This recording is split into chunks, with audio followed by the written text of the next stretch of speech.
Tamil news பார்வையாளர்களுக்கு அன்பு வணக்கம். இன்றைய சிறப்பு நேர்காணல் நிகழ்ச்சியில் நம்மோடு இணைந்திருக்கும் சிறப்பு விருந்தினர் அரசியல் விமர்சகர் ஏன் என்ற யூடியூப் சேனலினுடைய ஆசிரியர் மரியாதைக்குரிய சுமன் கவி அவர்கள் எழுதியிருக்காங்க. சார் வணக்கம். வணக்கம். இன்றைய தினம் காலையிலிருந்து பரபரக்க ஒரு செய்தி. டாஸ்மாகினுடைய தலைமை அலுவலகத்தில் பாஜகவினுடைய தலைவர்கள் ஆங்காங்கே அவர்களுடைய இல்லத்திலிருந்து புறப்பட இருந்திருக்கிறாங்க முற்றுகையிடுறதுக்கு. அவங்க இல்லத்திலேயே கைது செய்யப்பட்டிருக்காங்க. அம்மையா தமிழிசையிலிருந்து அண்ணாமலை அவர்கள் எல்லாரும் கைது செய்யப்பட்டிருக்காங்க. இந்த போராட்ட முன்னெடுப்பை விடுதலை சிறுத்தைகள் கட்சியினுடைய தலைவர் திருமாவளவன் அவர்கள் ஆதரவு தெரிவிச்சிருக்கிறாரு. ஆனால் நீங்கள் அரசியல் நோக்கத்தோடு இந்த இந்த மாதிரியான செயல்பாடுகள் ஈடுபடும் போது அது வெற்றி தராது அப்படின்ற ஒரு விஷயத்தையும் அவர் பதிவு செஞ்சிருக்கிறாரு. ஃபர்ஸ்ட் எப்படி பாக்குறீங்க இந்த 1000 crore ஸ்கேம் அப்படின்னு சொல்றாங்க, எப்படி பாக்குறீங்க? போராட்டத்துக்கு போகிறதுக்கு முன்னாடி இந்த 1000 crore ஸ்கேம்னு சொல்றாங்களே சொல்லதான் செய்கிறாங்க. ஏன் சொல்றாங்க அப்படின்னு சொன்னா, இப்படி சொல்லி ஒன்றை உருவாக்குவது தான் அவங்களோட நோக்கம். இதுதான் என்னுடைய கருத்து. நீங்க தமிழ்நாட்டு மேல ஒரு சேற்றை வாரி இறைத்து இந்த மாதிரி இப்போ நல்ல சட்டை போட்டிருக்கிற வெள்ளை சட்டை போட்டிருக்கிற ஒருத்தவங்க மேல சாணி அள்ளி வீசி இப்படி சாணியோட தான் ஊர்ல எல்லாருமே இருக்கிறாங்க அப்படின்னு ஒன்றை காட்டுவதற்காகத்தான் எல்லா வேலையும் இவங்க செய்கிறாங்க. நீங்கள் நல்லா கவனிச்சிங்கன்னா தெரியும். இது அண்ணா யூனிவர்சிட்டியில் நடந்த ஒரு பெண் மீதான பாலியல் தாக்குதல், துன்புறுத்தல். அந்த குற்றவாளி அதாவது கேஸ் கொடுக்கப்பட்டு 3 மணி நேரத்தில் பிடிக்கப்படுறான். உடனே விசாரணை நடத்தப்படுகிறது. அடுத்தடுத்த கட்டத்துக்கு விசாரணை போகுது. இதுக்கு எந்த ஒரு அரசும் இருக்கிற சட்டத்தை வைத்து என்ன செய்ய முடியுமோ அதை தான் செஞ்சுருக்காங்க.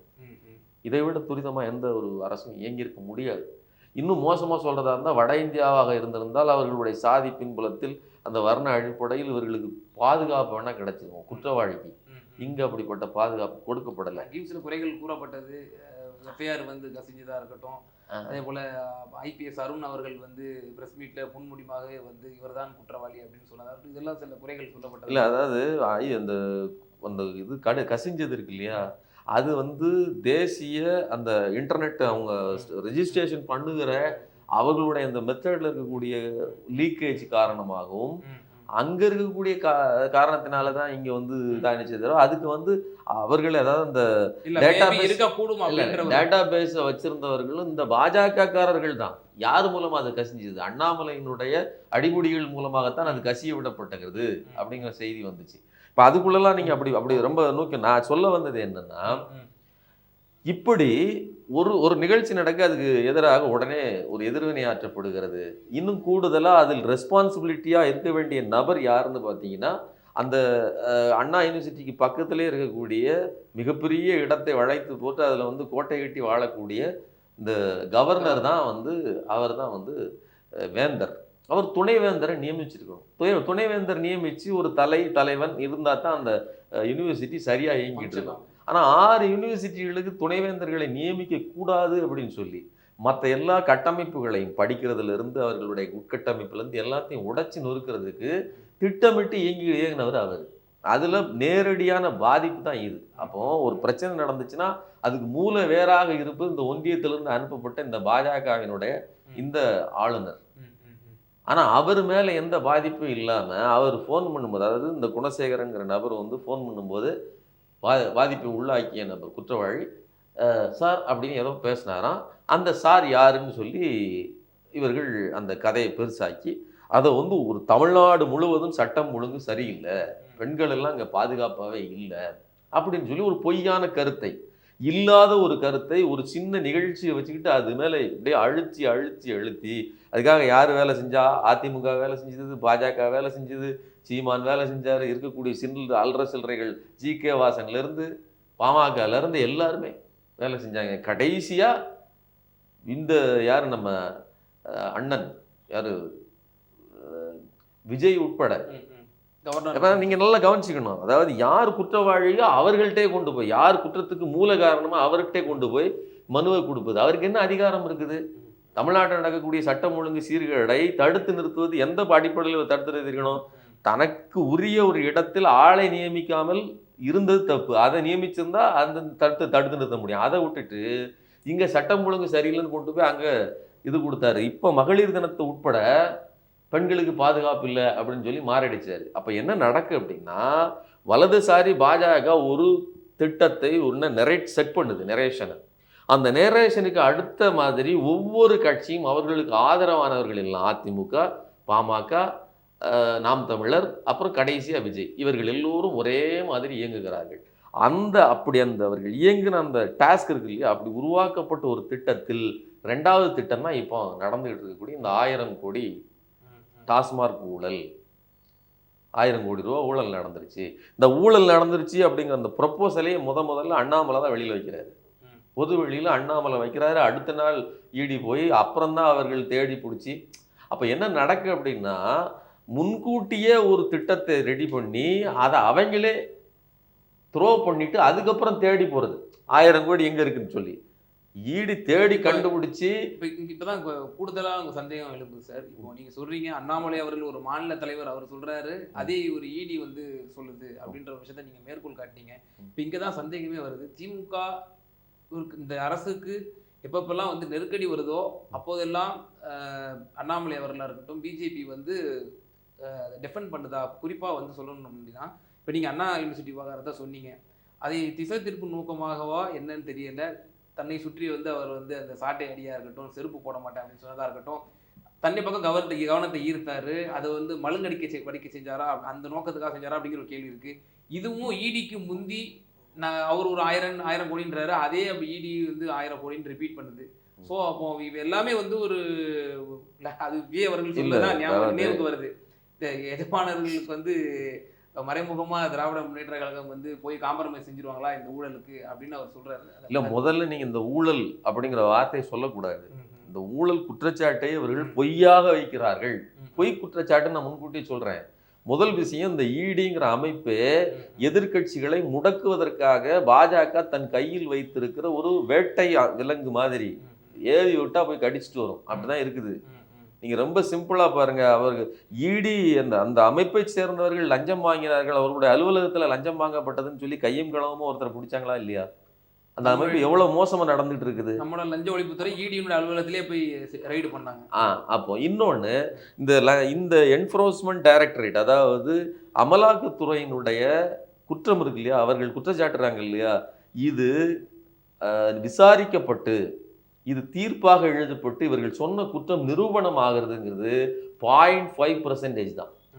100 குற்றச்சாட்டு சொன்னாங்கன்னா ஒரு குற்றச்சாட்டு கூட ப்ரூவ் ஆகிறது இல்லை. 200 குற்றச்சாட்டுக்கு தான் ஒரு குற்றச்சாட்டு ப்ரூவ் ஆகுது. அவ்வளோதான் இவர்களுடைய accuracy rate, crime accuracy rate.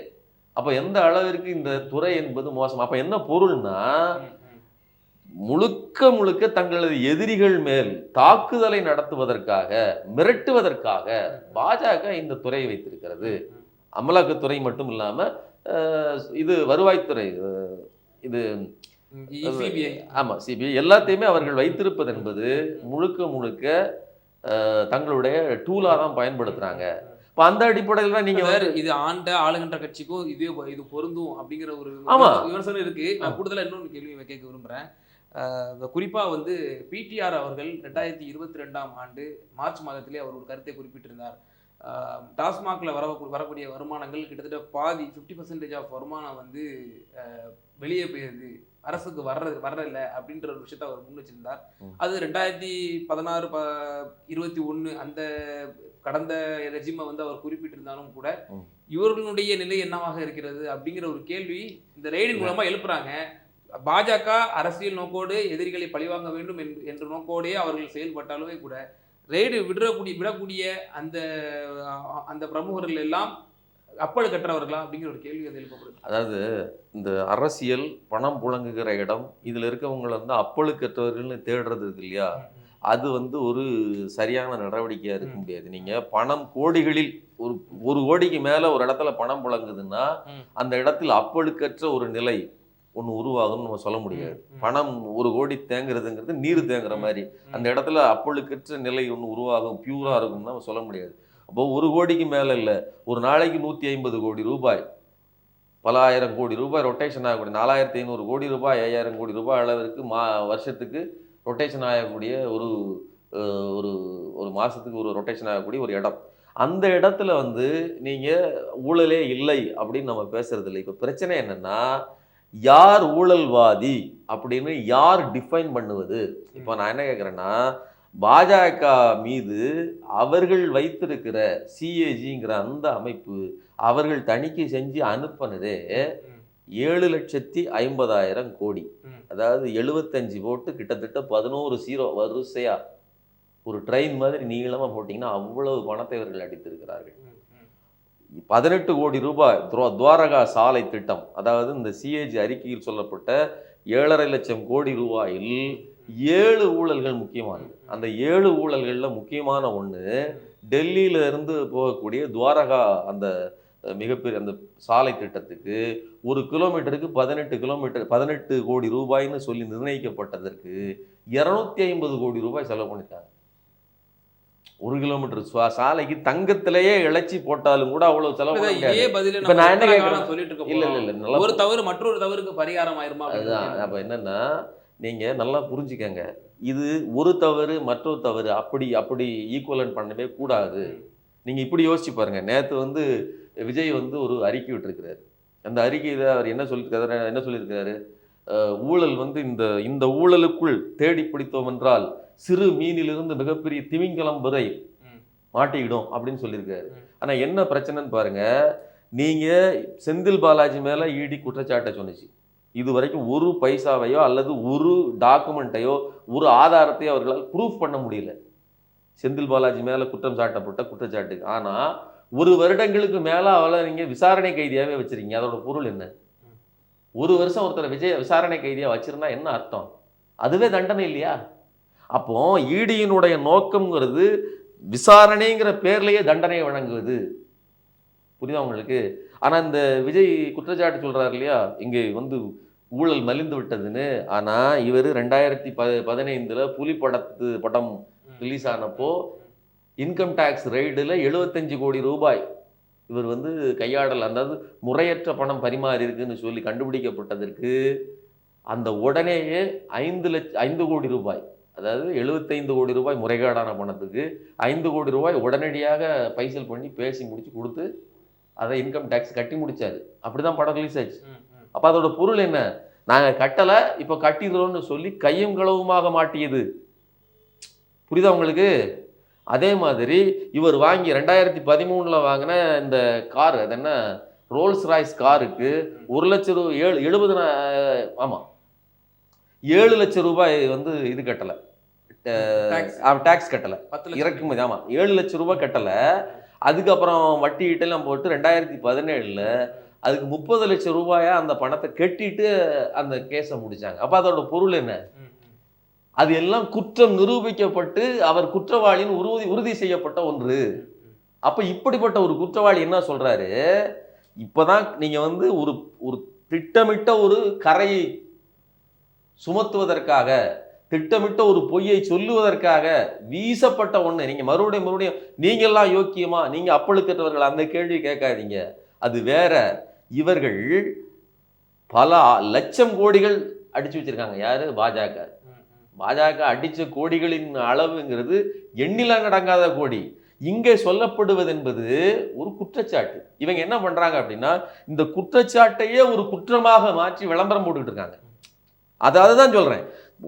ஈடிக்கு தெரிவதற்கு முன்னாடியே இவர்களுக்கு தெரியுது யாரு, அண்ணாமலைக்கு ஆட்சேபனை என்பது குற்றம் சுமத்துபவர்கள் அந்த அருகதை இல்லை அப்படிங்கிற தோணியில தான் நீங்க உங்களுடைய பேச்சு. மறுபடியும் நீங்க அப்படி பேசாதீங்க. நான் என்ன சொல்ல வரேன்னா, ஒன்று, விஜய் மாதிரியான புது நபர்கள் இருக்காங்கல்ல, இவர்களுக்கு முதல்ல ஊழலை ஒழிக்க போகிறோம்னு சொல்றாங்க விஜய், அவருக்கு அந்த அருகதை இல்லை அப்படின்னு சொல்றேன். ஏன் அப்படின்னா, விஜயே அந்த மாதிரியான குற்றச்சாட்டு உள்ளவர். இன்னொன்னு, இவர் சேரணும்னு நினைக்கிறாரு இல்லையா, அது அதிமுகவோடு இணையணும், எடப்பாடியோட இணையணும்னு நினைக்கிறார். அதிமுக என்பது குற்றம் நிரூபிக்கப்பட்ட A1 குற்றவாளி இறந்ததுக்கு பிறகும் தண்டனை வாங்கி A1 குற்றவாளியின் தலைமையில் இயங்கிய ஒரு அமைப்பு.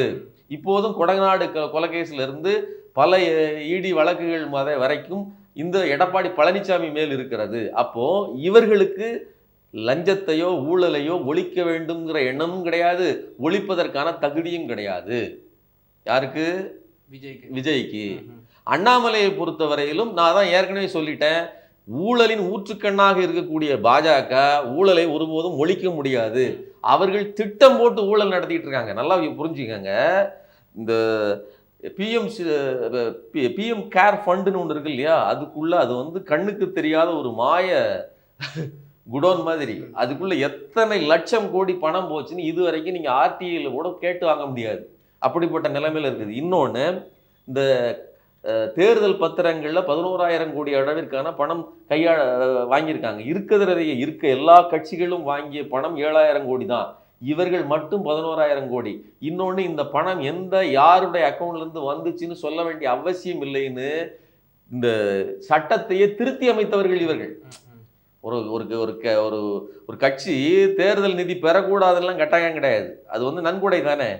ஆனா எவ்வளவு வாங்கணும், யார்கிட்ட வாங்கணும்னு சொல்ல வேண்டிய அவசியம் இல்லைன்னு சொல்லி சட்டத்தை திருத்தியது யார்? அப்ப இவர்களுக்கு நோக்கம் வந்து ஊழலை கண்டுபிடிப்பதா நோக்கம்?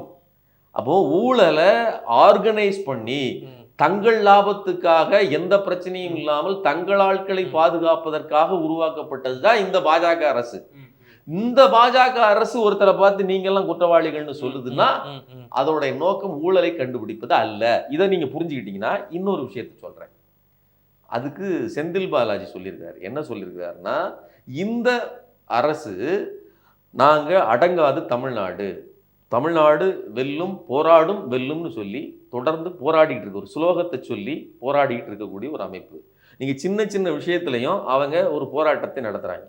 ரூ அப்படிங்கிற ரூவாங்கிற போடுறதுக்கு பதில் அந்த ஹிந்தி எழுத்தை போடுறதுக்கு போல ரூன்னு தமிழ் எழுத்தை போடுவதையே இந்தியா முழுவதும் புலம்ப விடுகிற ஒரு போராட்டத்தை நடத்துறாங்க. அது சின்ன சின்ன விஷயத்திலையும் அவர்களை எரிச்சல் ஊட்டுகிற ஒரு அமைப்பாக இருக்குது. அப்போ இந்த நடவடிக்கைகள் எல்லாம் ஒடுக்குவதற்கு மும்மொழி கொள்கை ஏற்றுக்கிட மாட்டோம், பிஎம்ஸ்ரீ பள்ளிகளை ஏற்றுக்கிட மாட்டோம்.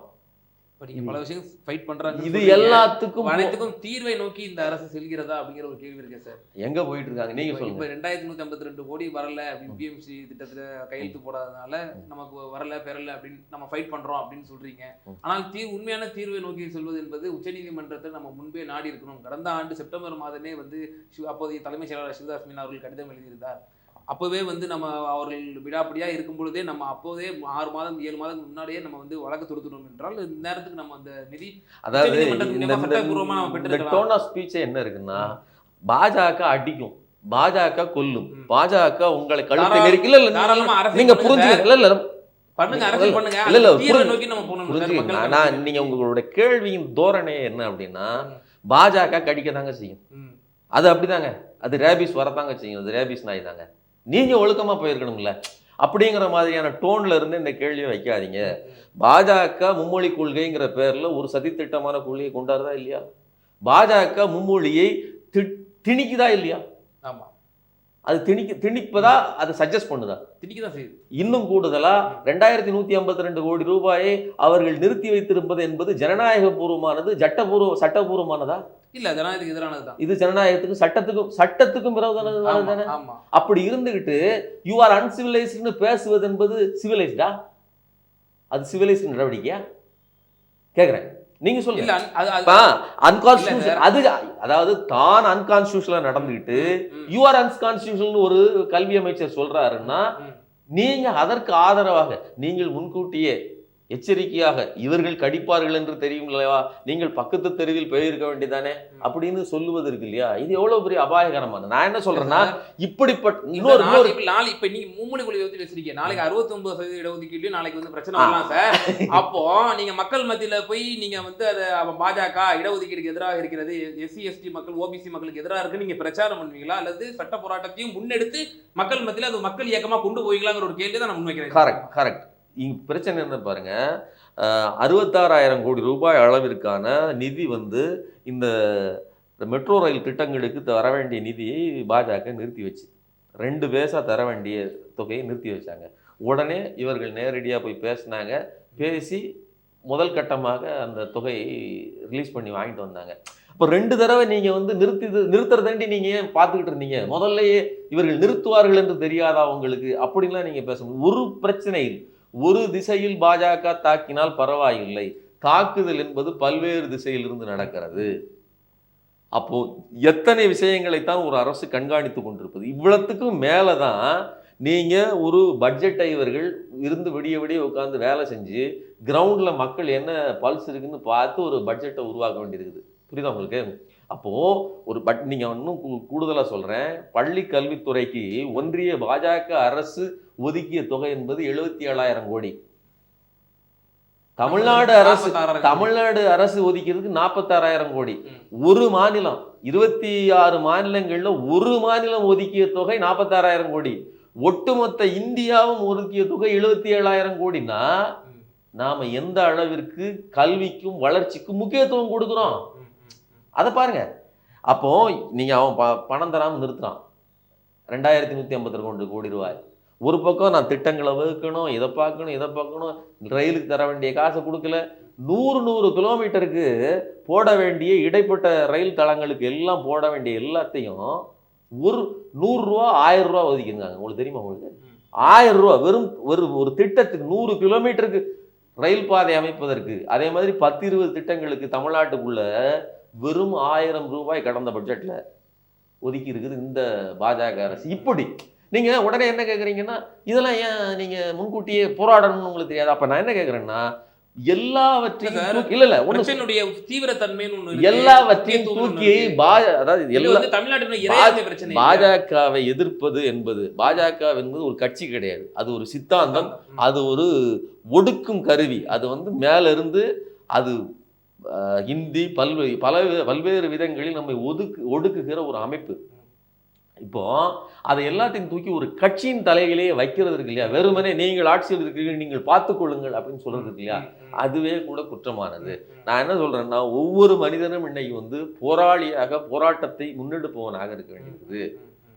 தன் கையில் இருக்கக்கூடிய செல்போன்ல இருந்து நாளைக்கு ஒரு இடத்துக்கு போய் மொழி பிரச்சனை வருகிறது என்றால் அந்த மொழிக்காக போராடுகிற உணர்வில் இருந்து நாம தமிழர்கள் அந்த அடிப்படையில் இயங்கணும். இதை ஏதோ திமுக பார்த்துக்கிட்டோம், இது திமுக செய்ய வேண்டியது அப்படின்னு குற்றங்களை இங்க இருக்கக்கூடிய, அதாவது 1000 அம்புகள் வருது, எல்லாத்தையும் ஒரே கேடயத்தை வச்சு பிடிச்சிக்கிட்டு இருக்கக்கூடிய ஒரு அரசை பார்த்து அதை குற்றம் சொல்லிட்டு நீங்க நாம சொபிஸ்டிகேட்டடா நான் எல்லாத்தையும் பாஜக திமுக கையில் விட்டுட்டேன் அப்படின்னு மக்கள் இருந்து விட முடியாது. அப்படி இருந்தோம்னா என்ன நடக்கும் அப்படின்னா, நீயா நான் வாயில கழுத்தை நெரித்தது போல நாளைக்கு உங்க வீட்டுல ஒவ்வொரு விஷயத்தையும் கழுத்தை நெரித்து குரல் விலையை நிறுத்தி அடுத்த கட்டம் பேச விடாத அளவிற்கு இந்த ஒன்றிய அரசு செய்யும். பிடிஆருடைய இந்த கூற்றை நான் சுட்டிக்காட்டிருந்தேன்.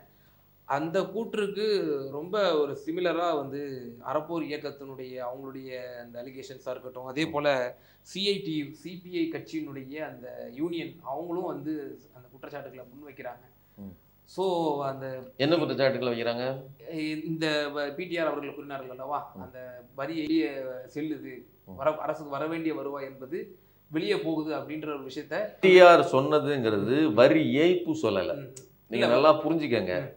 பிடிஆர் சொன்ன விவகாரமே வேற, அது வேற. இந்த அறப்போர் இயக்கம் அது அவர்கள் இப்போ கணக்குப்படி அது அந்தன போர் இயக்கம் தான். முழுக்க சனாதனத்துக்கு பாஜகவுக்கு ஆதரவாகத்தான் அவர்கள் இயங்கி கொண்டிருக்கிறார்கள். அந்த அவர்கள் நரேஷன் செட் பண்ணி கொடுத்தது மாதிரி 1000 கோடி 40,000 கோடின்னு பாஜக அதிமுக சொல்லுகிற அந்த பல்லவியைத்தான் இவர்கள் பாடுவார்கள். அதுக்கும் இதுக்கும் சம்பந்தம் இல்லை.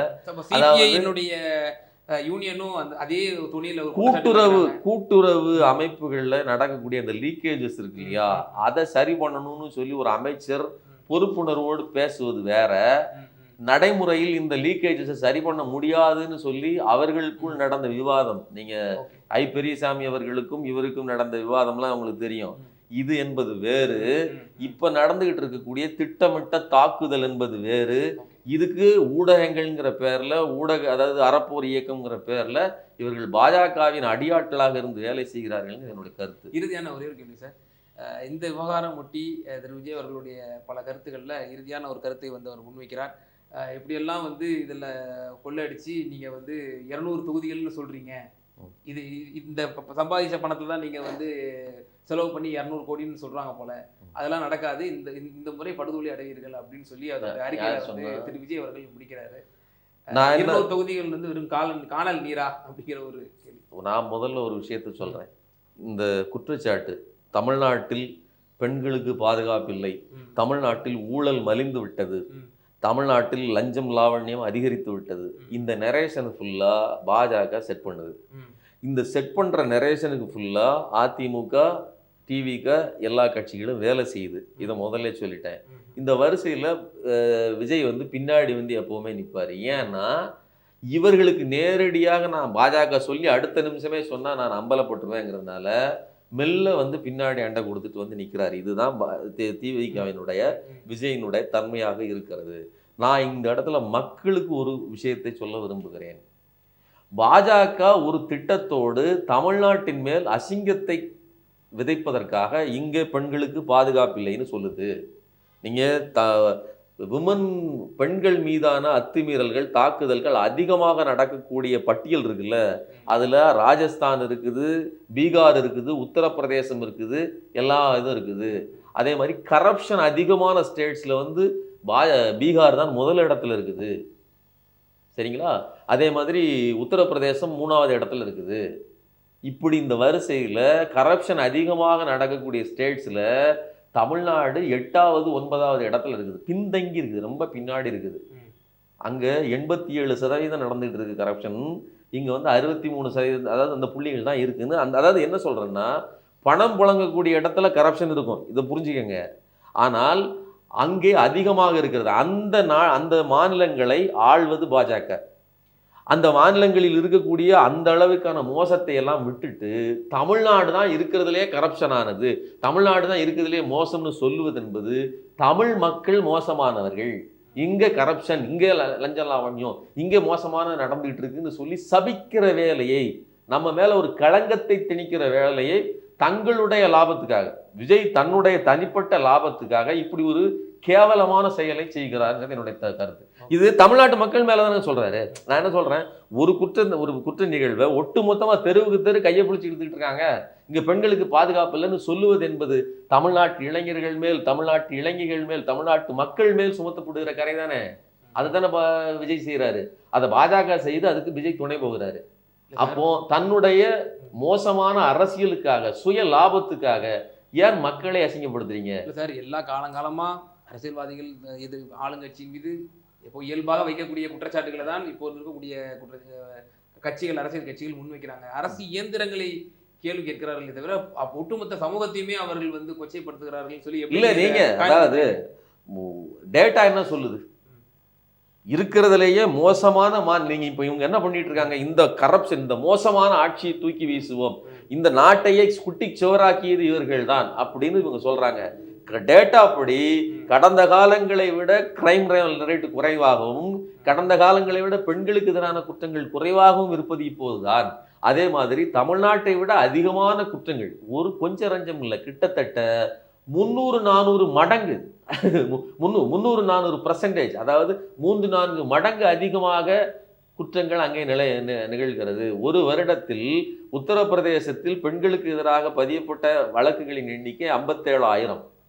தமிழ்நாட்டில் பதியப்பட்ட வழக்குகளின் எண்ணிக்கை 5,600. ரெண்டுக்கும் வித்தியாசம் பாருங்க, கிட்டத்தட்ட 10 மடங்கு அதிகம். இவ்வளவு மோசமான ஒரு நிலைமையில இருக்கக்கூடிய ஒரு இந்திய நாட்டில் தமிழ்நாடு மோசமாயிடுச்சுன்னு ஒரு சங்கிகள் கூட்டம் சேர்ந்து கூக்குரல் எடுக்கிறது என்றால் இது மக்களைத்தான் அசிங்கப்படுத்துறது. மக்கள் தொகையும் கருத்தில் எடுக்க வேண்டியது இருக்கு நிச்சயமாக. இல்ல, பெர்சன்டேஜ் தானே சொல்றேன், பெர்சன்டேஜ்ங்கிறது கவுண்ட் கிடையாது. ஓகே, பல்வேறு விவகாரங்கள்ல எங்க நேயர்களுக்கு இந்த 1000 கோடி ஸ்கேம் என்கின்ற இந்த ஒரு பத்திரிகைகள் செய்யக்கூடிய அந்த ஊடக செய்திகளை வந்து அதனுடைய பின்னணி என்ன மாதிரியான முன்னெடுப்புகளை வந்து பாரதிய ஜனதா அரசு இந்த கடந்த 10 ஆண்டுகளில் செய்யுதுன்னு சொல்லி எங்க நேயர்களுக்கு ரொம்ப தெளிவாக விளக்கம் வைக்கிறேன். நன்றி. நமது தமிழ் நியூஸ் சேனலில் உங்களது பொருட்களை வெறும் 500 ரூபாயில் விளம்பரம் செய்ய வேண்டுமா? தொடர்புக்கு 7806942275 தொடர்பு கொள்ளுங்கள்.